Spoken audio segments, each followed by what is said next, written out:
We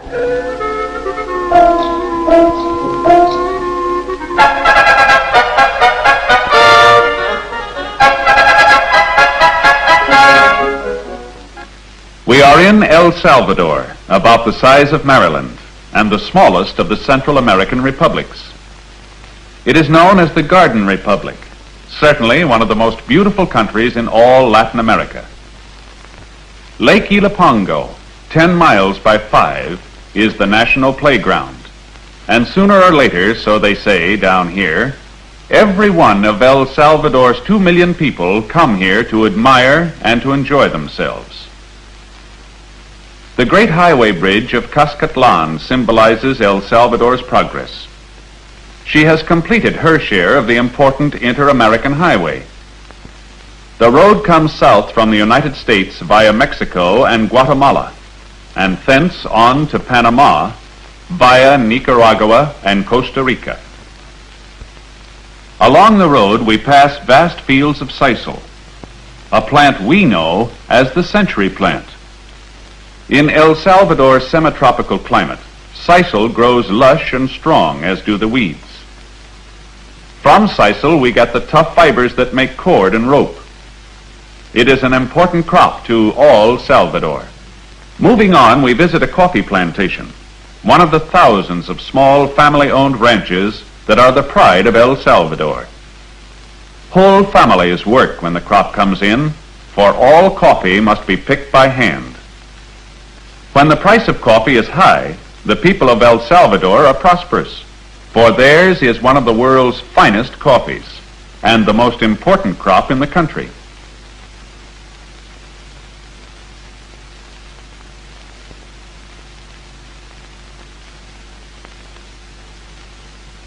Each sack of coffee weighs about 100 pounds. The men carry the sacks to the packing plant, where the work of making the coffee ready to ship is done.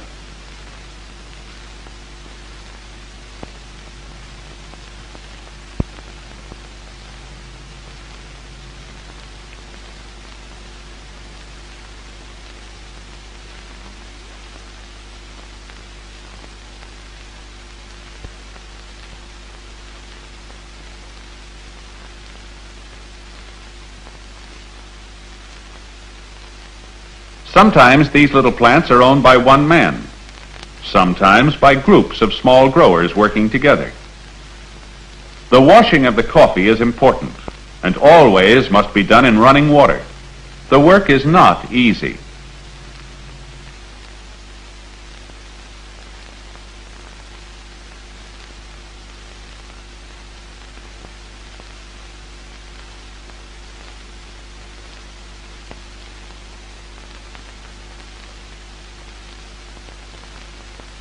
After the berries have been washed, they must be carefully dried so that moisture cannot harm them in the ships carrying the coffee to the United States and other countries that buy El Salvador's crops.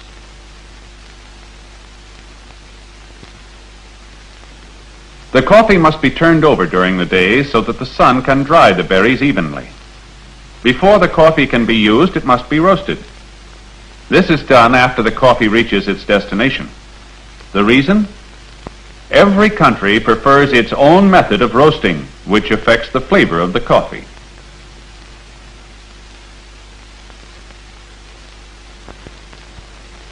A side road brings us to the little village of El Ilabosco, where 2,000 people have won lasting fame for a most unusual art.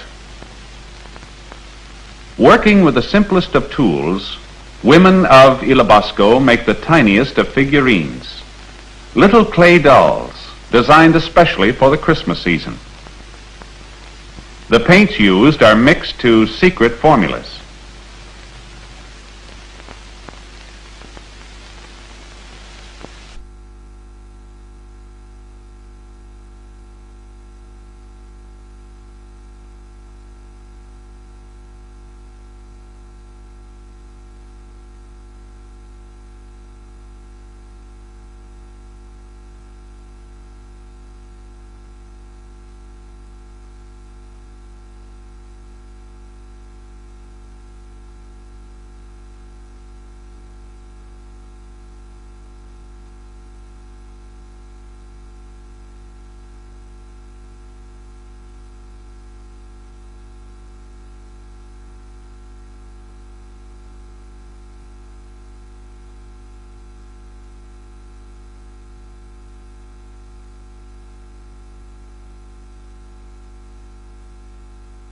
Very, very small the figures are.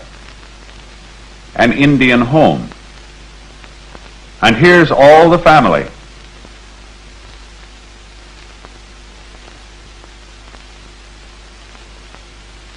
Aha! Superman, who is just as popular in El Salvador as he is at home.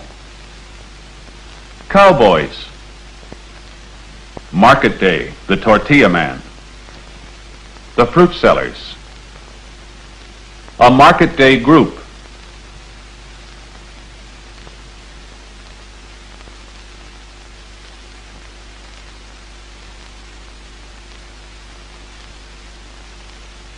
Sometimes the great inter-American highway develops traffic jams. International travel is still only a small percentage of the traffic.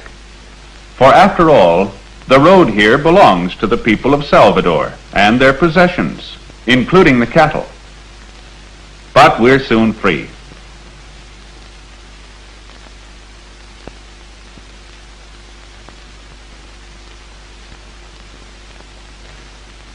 We stop at Tecla to visit the College of Santa Cecilia and to see the work that has won acclaim for its teachers and students.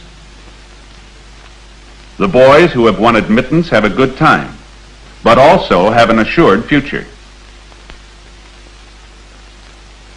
The boys specialize in the decorative arts, including work in metal fashioning. At the forge, they put to practical use their preliminary work in design, learning to shape metal and to weld it. Throughout Latin America, there is a constant market for artistically done wrought iron, and a master at the trade never lacks for work.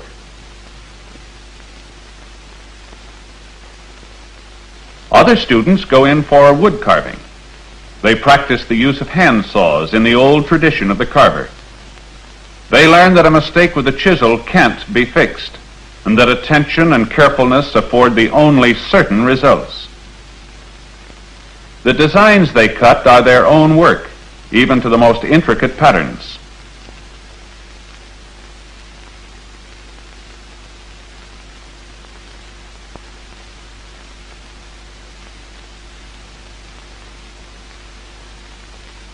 Assembled, stained, and finished. Cabinet work of this high standard has brought fame and prosperity to many graduates of Santa Cecilia's. Not every boy can qualify for this work, for the master craftsman must know all the branches of the trade, including the finest inlays. It's only a short run to San Salvador volcano, and to San Salvador itself, the capital city. Here live 165,000 people in a valley half a mile high, where earthquakes are taken as a matter of course. The National Palace was built to withstand the most severe shocks.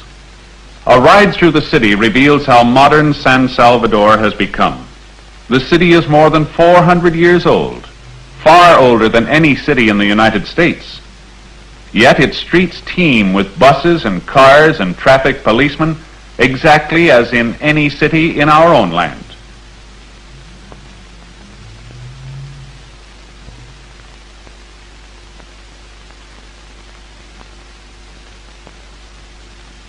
The house windows are a bit different. Always they are barred, in the old-time Spanish way. And after Mass on Sundays, when the women wear their finest mantillas, the central plaza all is crowded. By custom, this is the hour to read the papers and to take it easy.